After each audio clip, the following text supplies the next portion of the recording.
Well, hello and welcome to another episode of the Card Show.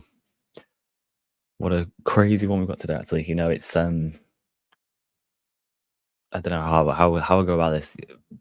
The current owner of Beckett, BGS Grading, has been jailed for fraud and money laundering at the amount of $2 billion. Let that sink in. $2 billion. This is a guy that's let the company go downhill massively in the last 10 years. I think Dr. James Beckett sold it in something like 2002, 2003, something like that. It was owned by someone else, and they sold it a few years later. So he's had it for a good decade or so, and probably one of the worst decades in Beckett's history, right?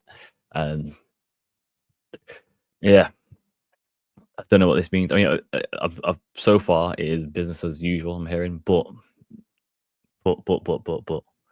um, yeah, why anyone still be like grading with Beckett, I'll never know. The slabs are outdated. I think all this nonsense of subgrades now is, it's I just don't know if it's carrying any weight. Let's face it. It's, if I had an option, am I going to go for a Beckett 9.5 just because it's got subgrades of 9.5, or it might have a subgrade of 10, or am I going for a PSA 10? If that's the correlation we're saying.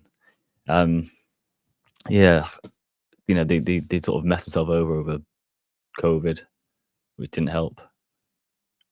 And now this, this could be the final nail in the coffin, if you ask me, for Beckett, for BGS.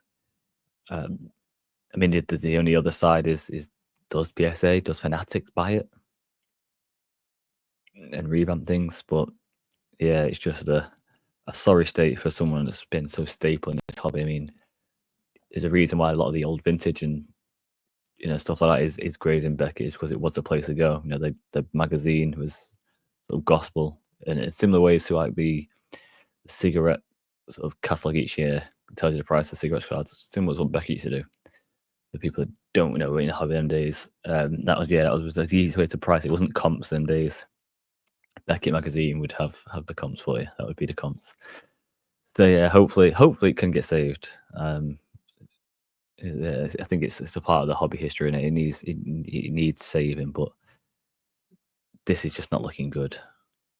It's not looking good, Brev. Past few years for this company, it's not been good, and this is like I said, this is not a good look either. But yes, will be interesting. Watch the space on Beckett, I would say.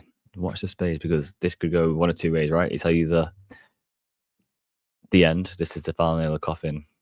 I mean, it grades hardly any cards ever anymore. It's so bad. It's SGC, CGC, all that have jumped way over jumped it.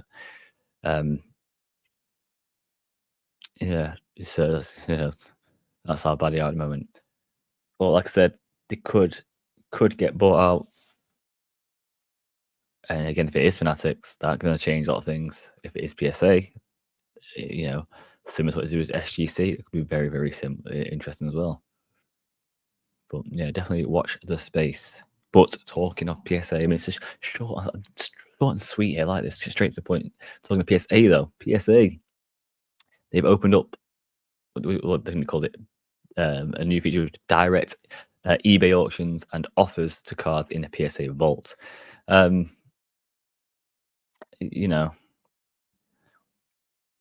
It's one way of further monopolizing. There we go. The industry, right? You get your card graded, it's just pops, and all of a sudden you have options right there to pretty much sell instantly. Potentially, there's again, I don't think they're buying every card. There's going to be a set amount of cards they'll buy, and certain cards they'll buy. So you'll have offers, or the option just to straight on eBay. Last I'm hearing, so according to Nat Turner, PSA offers is still in beta, but sellers will receive instant payouts net of all fees. The feature will soon be extended to regular PSA grading submissions. So it's interesting. So you can automatically list your PSA submissions on eBay once grading is complete, and you can also receive offers on your cards stored in the PSA vault. Which, again, I think for international people like myself into cards, it definitely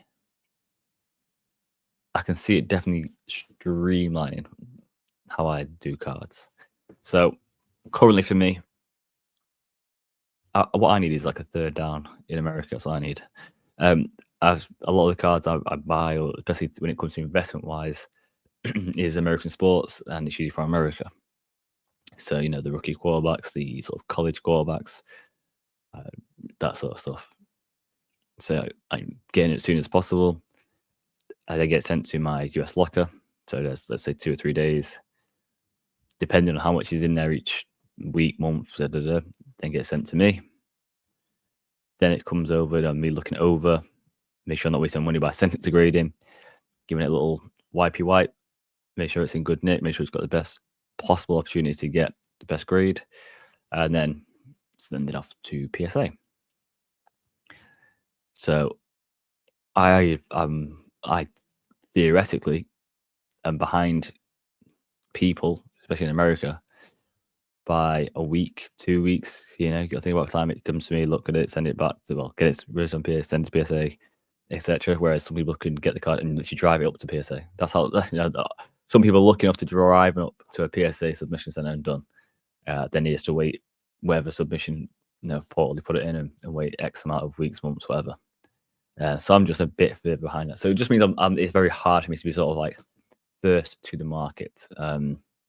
Also, we just had the new college Bowman Chrome out with obviously the latest sort of the future NFL star, essentially, with the Travis Hunters, obviously the Jeremiah Smith, who's looking very good at Ohio State. So there's potential there, but you're always sort of behind. So for me, this could help because if I can get them to send to the PSA vault, it's just that trust issue. I have to trust that the card's going in good nick, and they're going to send it in good nick. Also send it how PSA are going to accept it. So if I had a sort of middleman in the US that could send it to, do the cleanup for me, and send it to PSA, shortens up my time.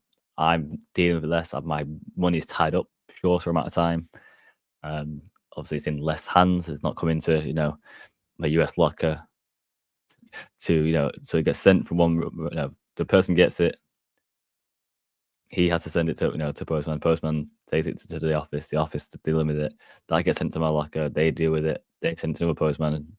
Flies overseas, customs, etc. And to me, then I've got to do the same back to PSA. So there's a lot of middle people in there. Whereas if there is someone in the US that could do that service before it gets PSA, it shortens that process. Right, it gets sent to them. They do that part. They do the clean part. They send it to PSA.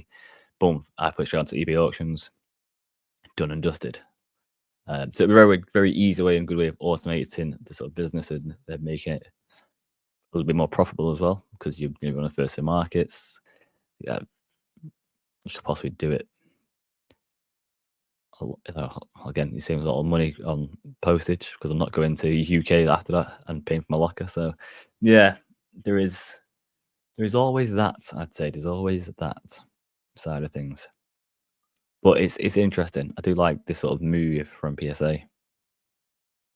Again, further monopolizing, but it's where the money should go if you're in investments. If it's purely a collection, like when it comes to my PC cards, I have cards that are ungraded, SGC, I think MGC as well, PSA. I do have some Beckett cards. Do I have HGA? I've got GMA, I've got all sorts. Usually because it's cheaper and it's my personal collection, right? So I want to try and make my personal collection as cheap as possible because it's just dead money essentially. It's money that's just on my shelves looking pretty. So I don't care too much about the grader. I don't even care too much about the grade either, to be honest. I think I've got a few 8s. So to be fair, on some of them cards, an 8 is a high grade, but still, buy the card, not the grade, as they say. When it comes for collection, when it comes to investment, then obviously the grade is going to matter a little bit more. But yeah, and then what else we'll talk about? I've got to talk about Fanatics. So officially unveiled this. I think it's open now. Pretty sure it opens today. of recording this. I don't know. I'm pretty sure it might be open, but the Fanatics store in London, Westfield, I believe, um, was interesting. It's a little blurry, but so it's a huge range of trading cards from Tops, Chrome to Merlin, team sets to hobby boxes. Um, wasn't expecting Prism, but it's good that they're getting sports cards in a shop in Westfield. Quite good football, very good football, very big place. So it's going to be interesting. I think they'll hold a few like Tops Rip nights. Like I don't know what the curfew is at that place. I think pretty much similar to like TC where it's open late. Yeah, if anyone does know like what time it shuts, if it ever shuts, because it is London. Exclusive memorabilia for sale, from cards to signed memorabilia from some sporting greats.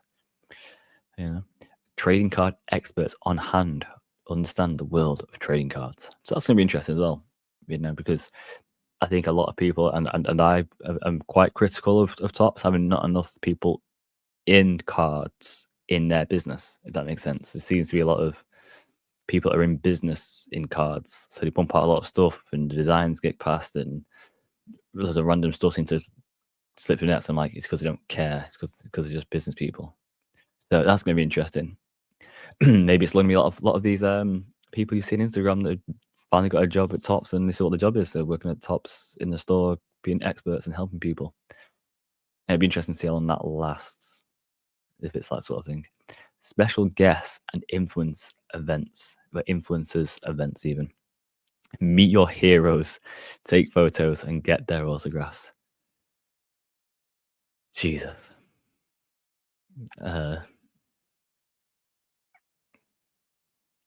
I'm hoping the hero part goes to special guests right now. These influencers. If these influencers are your heroes, then we are doomed. Hopefully, you guys listening to this are a lot better than that and a lot smarter than that.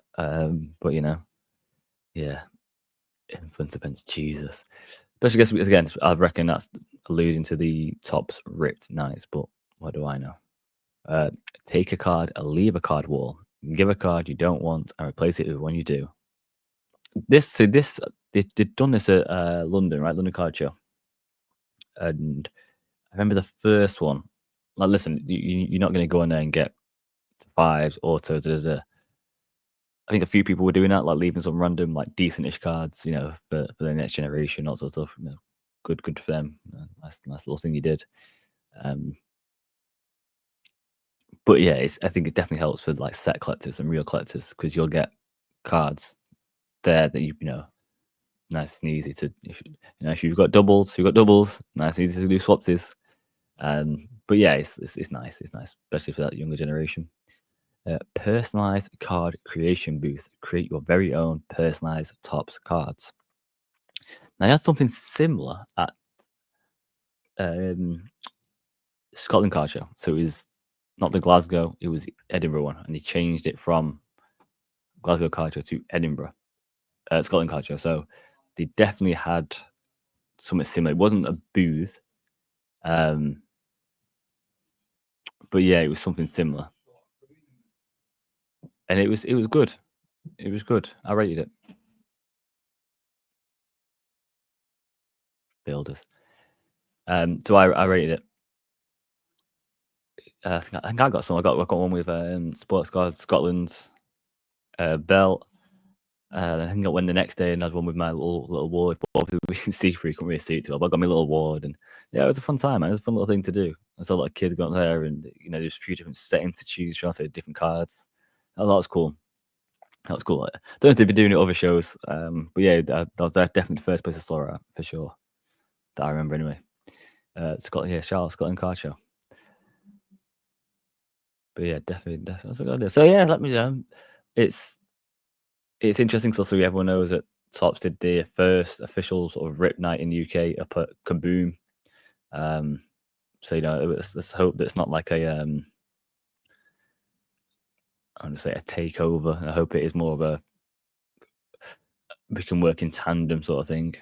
So they don't start restricting Tops rip nights just to that one event. And up at Westfield, hopefully they can move it just from their store and said another one at Kaboom, maybe one at Triple C's, maybe one at Third Down Trading Card Shop, and spread the love that way. But we know how Fanatics and that roll. So that is what that is. Yeah. Another little one to bring to your attention is the National. The tickets are available now for the 45th National in Chicago. It's going on sale right this second. It's Cyber Monday, December 2nd, 11 a.m. So pretty much like American time. So by the time you listen to this, it should be out. Yeah, I think it goes out at 5 p.m. So give or take. If you're listening on the podcast a bit earlier, so probably won't be out yet. But so you got time. General admission, $25. A ticket gets you one person to the event for a single day, including a Wednesday sneak peek. Ooh, a few more blurbs. I won't read everything. Then you got the 5-day early pass entry for $149.99. Then you have the basic VIP. This is how bougie it's getting now. Basic VIP package, right? Then you have the all access package. That's the all access VIP package, sorry, for $329.99 or cents even. So let's go through the VIP stuff. So with the VIP, you get entrance one person to all 5 days of the show, exclusive gift pack, included even. Access to 12 selected free VIP autograph signers, names listed in green. They're not on this one, but okay. Early admission. Early admission date 60 minutes before regular admission. Use of the VIP lounge and Ludex VIP lounge. Additional benefits include children aged 12. Oh, wait, that's not even mad. Additional benefits included. Then there's like a bare space. Pause it, yeah. Children aged 12 and under may attend all VIP events, but will not receive VIP benefits. Interesting. Tickets includes gift packaging, VIP autograph tickets, and hang tag badge for re-entry. Additional information will be sent via email before the convention. All ticket sales are final. No refunds or exchanges are permitted. So then, with the all access VIP, you get all of that plus free parking pass for Wednesday to Sunday. Doesn't help me in the UK. I don't think I'll be driving. Especially Chicago, all the way, the hotels are there. It's like one of the best places not having to like rent a car and drive. It's not like it's Cleveland. Autograph tickets for 18 VIP autograph program guests, names listed in green. Autograph line priority for all guests signing in the TriStar Autograph Pavilion behind only the Platinum Express Pass and Line Priority Pass. Behind only, and there's 2 other people get like a Platinum Express and Line Priority Pass. Jesus. TriStar Authentications Line Priority. 5 free TriStar New Record Authentication tickets. Jesus. Struggling to read, boys. If you plan to attend the National and collect autographs, do it right and purchase the All Access VIP package. All Access VIPs will be first in autograph lines after Platinum Express pass holders and Line Priority pass holders. The Platinum and Line Priority passes are not yet on sale and will be sold directly through TriStar Productions. Platinum Express Pass and Line Priority Pass do not include admission nor any VIP features, content privileges. All ticket sales are final, no refunds or exchanges. There we go. There we go. That sounds like the best deal, to be fair. 329.99, 5 days, get everything, and then adding on the TriStar or whatever the other platinum thing is, the line jump queue ship thing. Makes things a lot smoother.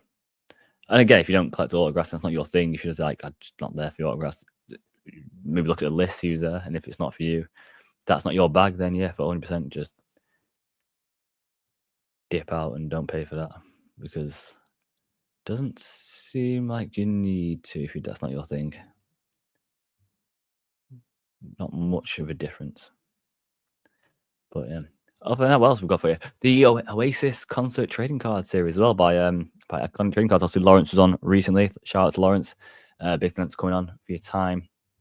We actually obviously spoke a bit before and then a bit after, but thanks for your time on the pod. It's always appreciated. I know how busy these people are.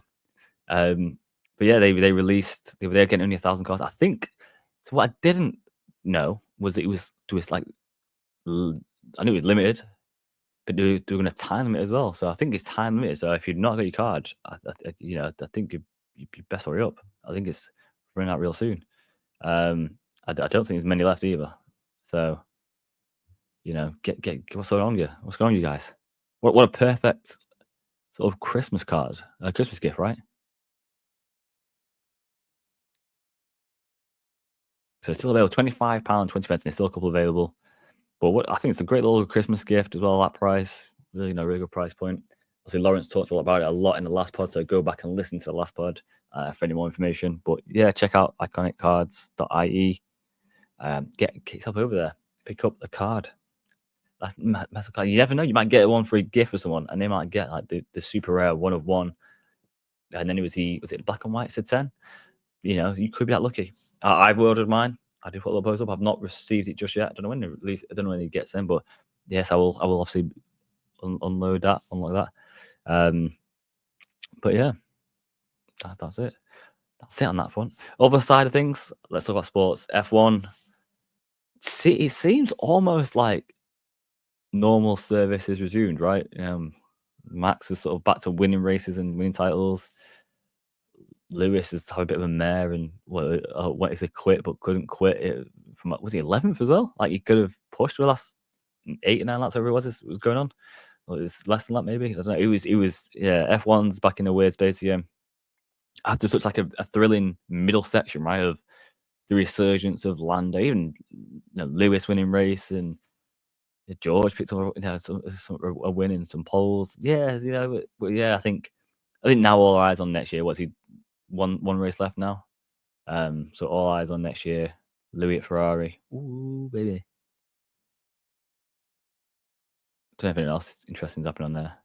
Bottas hasn't got a seat no more and stuff like that. Yeah. Science at Williams. Yeah, it's gonna be crazy next year. I think next year is be a good year. Can Max do 5 in a row? Can Lando finally win one? I think looking at it, looks like Lando will be the first British driver after Lewis to win one. He looks like the natural successor over George. But we'll see. We'll see. In football, City are still crap.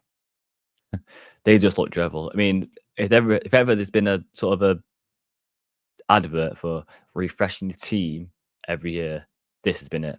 This is a team that was it like 7 of the players did the formidables.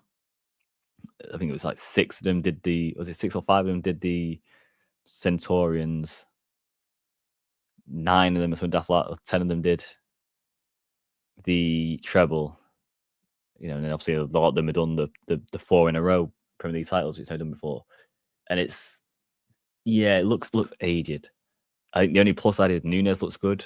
But other than that, Walker his legs like he's gone.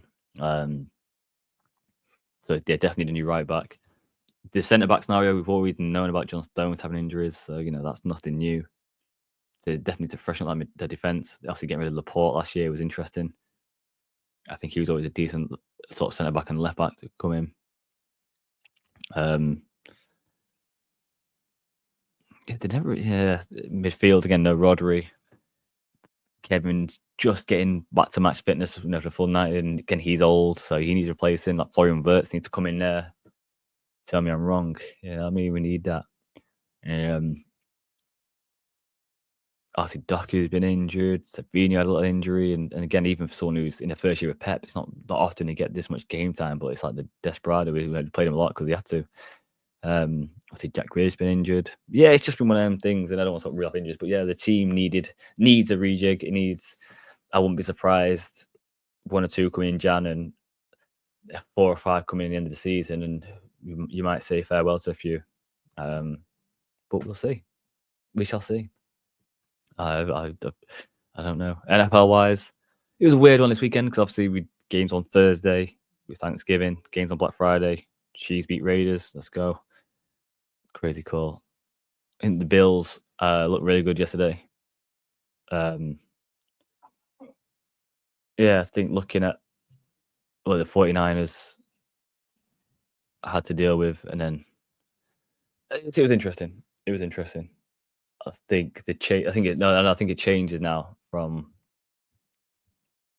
um, Lamar Jackson being MVP to Josh Allen being MVP. I think they've lost. I think lost 2 games all season. He's obviously he beat both of last year's Super Bowl contenders. You know, whether it was the 49ers who contended or the Chiefs who won it. Yeah, they look strong. They look strong. The shovel pass from Cooper to Allen was, it's like whatever Kelsey can do the weekend, we can do better, right? Because Kelsey just got to P Ryan for 50 yards. They can do it for a touchdown. So yeah, I think Buffalo is looking strong. I wouldn't be surprised if they pipped the Chiefs to the top seed and take the bye week. I do think Chiefs will rest people towards the back end. Yes, they've lost the game less, but don't forget they lost head to head. So yeah, I do think they might rest the people. Obviously, we're just getting a Menahu back, which is interesting. He comes back and Chris Jones gets 2 sacks that game. Because you gotta put a couple of guys on Charles, you gotta put a couple of guys on Chris. You don't have that space. Someone's gonna give, right? So it's good to have him back. I hope he gets some more snaps. Obviously, D Hop's getting like less snaps, which is interesting. Whether that's to sort of not give the Titans a 4th rounder it was. I don't know what's going on there, but he had a few, not dropped, but there's a few things that you just don't expect from D Hop, which happened. Pacheco's back, so now we've got the punch of Pacheco and Kareem Hunt. Again, P Ryan's very good as well in that scenario. So yeah, I think they might rest a few people, but what do I know? We'll see. We shall see, pal. Liverpool look strong at top of the soccer league. Back on soccer, Liverpool looking strong, aren't they? 11-point clear of C. Arsenal sort of back to winning ways. Not allowed to concede 2 the way they did, but scoring 5 is always good for them. It's not something they usually do or been doing. United kind of look good. Nice 4-0 victory. I know it was Everton, but still. Yeah, it's sports at that stage. NBA, it's a I think this is what winds up like the NBA sometimes, though, because it's such a long season, the amount of games they play, 80 odd games. Like so many people start off on fire. Like Donovan Mitchell last night, this morning, balled out, took over in the 4th quarter, beat Celtics. Trae Young's been balling out. Obviously, Shea Gilgeous-Alexander always balls out, and it just don't die off. But when it comes to getting that section there, just I don't know if it's 22 in the games or what. Just not bad game management. I don't know. Or injuries kick in. They're never putting these performances in. They're never up there like this. So obviously the Timberwolves aren't looking great at the moment, but that is what that is. Ants obviously said they've got a density problem. Giannis and the Bucks have been sort of started off bad, then sort of picked up and get themselves together. I think it's a good time for sports to end the year. NBA in this sort of nice place. NFL's obviously heating up. Soccer is, if you're a City fan, it's dreadful, but otherwise, if you're a Liverpool fan, it's amazing right now. No international breaks till March, something like that, so that's always fun. F1's got one more race left. Yeah, it is what it is. It is what it is. The cards are in a weird space. I mean, I picked up finally picked up a Mahomes Prism rookie. Obviously silver because they're all silver that year. So I'm happy to finally have that in my collection. And yeah, it was less. It was less than the current comps, less than it should have been, less than it has been. I again always say at this time of year, a lot of people need the cash liquidity for gifts, etc. So it's a good time to buy. But obviously, with what the guy's done in his career, it's a card that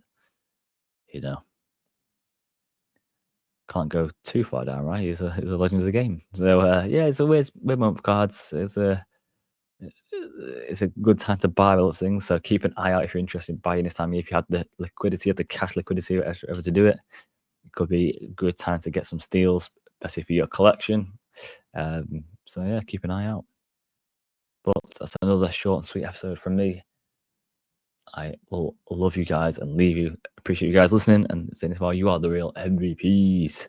I'm gonna go and play on my this one. Yeah, my piano. That way. There we go. And I'm gonna play on piano. Oh yeah, for those that are listening, I have a fake piano in the corner. Green screen and all sorts of stuff. But yeah, take care. Peace.